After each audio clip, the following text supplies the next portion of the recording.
Everyone, good morning. Welcome back to HRS Sona blog. और ये शुक्रवार का ब्लॉग है, वीडियो है जो मैं शूट कर रही थी। इधर मैं मॉर्निंग में उठी थी तो फिर बर्तन धोई, वंश के लिए मैगी बनाई और ये जो चावल था रात का बचा हुआ तो उसको मैं पीस के रख ली थी। दाल चना का दाल रात में ही भिगो दी थी मैं मूंग दाल के साथ में। मुझे कुछ स्पेशल बनाना था तो ऐसे ही मैं रख दी काम करके। टमाटर का पेस्ट भी बना के रख दी थी, चावल भी भिगो के रख दी थी कि बाबू को स्कूल से छोड़ के जब मैं आई तो फिर इसमें खाने के लिए रेडी करने लगी। तो प्याज और टमाटर का जो पेस्ट बना हुआ था उसमें धनिया गुड़ा, मिर्चा गुड़ा, हल्दी और जो गरम मसाला होता है सो डाल के साथ में ही मैं मसाला फ्राई करूँगी क्योंकि मेरे पास टाइम था नहीं और हस्बैंड जी को ऑफिस भी जाना था। तो फटाफट वाली जो राजमा होती है सो बनाऊँगी और बहुत ज़्यादा टेस्टी भी रहती है। मैं कुछ नहीं करती हूँ, प्याज दो लेती हूँ, प्याज 2 रहता है तब टमाटर 3 लेती हूँ और दोनों का पेस्ट बना देती हूँ मैं। और उसके बाद एक ही बार कुकर में तेल लेके और सारा मसाला के साथ में इसको फ्राई करूँगी अच्छे तरह से। जब तक वो तेल ऊपर ना आ जाए तब तक मसाले को मैं फ्राई करूँगी। ये देखिए जब आस्ते आस्ते फ्राई करूँगी, जो जैसे जैसे फ्राई होगा वैसे उसका कलर चेंज होते जाएगा। जब तक ये फ्राई हो रहा है तब तक मैं अपने चीला के लिए ये जो दाल था रखा हुआ वो उसका पेस्ट बना लूँगी।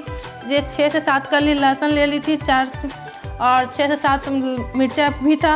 उन तीनों का चारों का जो पेस्ट बनाऊँगी। इतना अच्छा स्मूथ पेस्ट बना ली। और चावल जो पिसा हुआ रखा हुआ था उसमें डाल दूँगी, दोनों को मिक्स करके मिला दूँगी।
चटनी के साथ खाइए, ऐसे भी खाइए, बहुत ज़्यादा यम्मी था। मैं वही खाई, फिर खाने के बाद बालकनी था धोने के लिए, तो बालकनी धोई।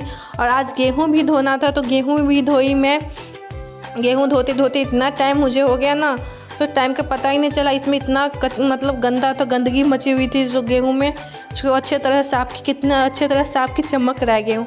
फिर मेरे घर की कुछ इस तरह से हालात थे, तो उसको घर अभी तक मैं सेट नहीं करूँगी क्योंकि मेरे पास टाइम नहीं था। मेरे वंश को स्कूल से लाने के लिए टाइम हो गया था, तो फटाफट मैं रेडी भी नहीं हुई हूँ, जैसे थी वैसे ही वंश को स्कूल से लाने के लिए मैं निकल पड़ी हूँ। और क्योंकि बहुत ज़्यादा 11:25 में उसकी स्कूल छूटती है और मैं 11:20 में मैं फ्री हुई थी, फटाफट निकल गई उसको स्कूल से लाने के लिए। और उसको वंश को स्कूल से लेके मैं आ गई घर में। तो उसके लिए जो चिल्ला बनाई थी उसको फिर दोनों को खिलाऊंगी। मेरा बड़ा वाला बोला था मम्मा मैं नहीं खाऊंगा, अच्छा नहीं है, बट जैसे जैसे वो खाए उसको टेस्ट अच्छा लगा। उसको खिलाने के बाद में फिर मैं जो मेरा काम रखा हुआ था करने का, वो काम करी हूँ। बहुत ज़्यादा मेसी हो रखा था, फिर कितना से तरह से साफ़ करी हूँ। और तब तक ये सब साफ़ करी हूँ तो मेरा छोटा वाला फिर से घर को बिखेर दिया। फिर मैं खाना खाई, जो राजमा चावल था, आलू को भुजिया था, वो खाई। फिर थोड़ा देर रेस्ट करने के बाद मैं फिर आपसे शाम में मिल रही हूँ, मिनिमम 5 बजे के आसपास में। इधर माँ बेटे सब खेल रहे थे, सब देखिए क्या मैं बातें कर रही हूँ। बंद किया था, क्यों बंद किया था आपका?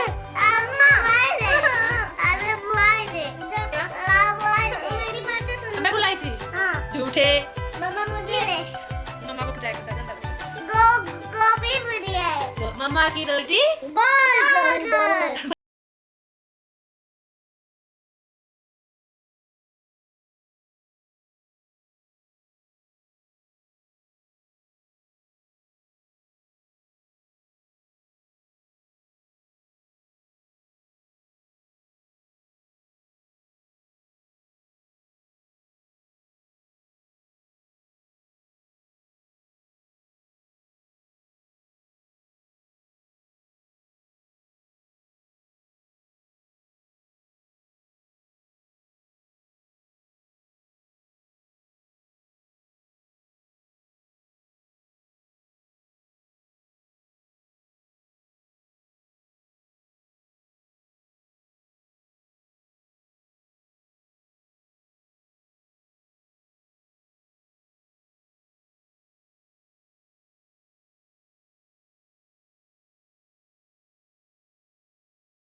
मेरे हस्बैंड जी का और मेरे बाबू का वंश का बैग रखा हुआ था धोने के लिए, सो वो भी भिगो दी हूँ। और जो मैट होता है वो भी भिगो दी थी। इसके बाद फिर मैं चली गई दूध लाने के लिए, क्योंकि दूध भी लाना था। और रास्ते में मंदिर आता है, तो यही मैं प्रणाम करी थी, तो मैं थोड़ा सा क्लिप ले ली और आप सभी प्रणाम कर लीजिए। फिर इधर मैं डायरी भी पहुंच गई, दूध ली और फिर उसके बाद जो ये केक होता है बाबू दोनों के लिए कुछ खाने के लिए ले ली। अब मैं घर के लिए पहुंचूंगी फटाफट, क्योंकि दोनों अकेले घर में रहता है तो बहुत भूकंप मचा देता है। अकेले रहना दोनों के लिए सेफ्टी नहीं रहता, तो मैं फटाफट गई और चली आई मार्केट में। कुछ काम नहीं करी, मैं दूध लेके आई। तो इन दोनों के लिए जो मैं लाई थी जो ब्रेड वाला केक, उसमें चॉकलेट डाला रहता है, उन लोग खाया, बहुत ज़्यादा हैप्पी हुआ देख के। फिर इधर मैं किचन में आई, उन दोनों के लिए बॉर्नविटा बनाई, अपने लिए चाय बनाई। हस्बैंड जी को ऑफिस से आने में टाइम था, 9:30 बजे तक वो आते, तो मैं अपने लिए चाय बनाई। चाय बनाने के बाद में उन दोनों को दूध पीने के लिए दूंगी। ये जो दूध था लाई थी मैं आज, मैं जो दूध लाती हूँ 1 लीटर लाती हूँ काउ मिल्क,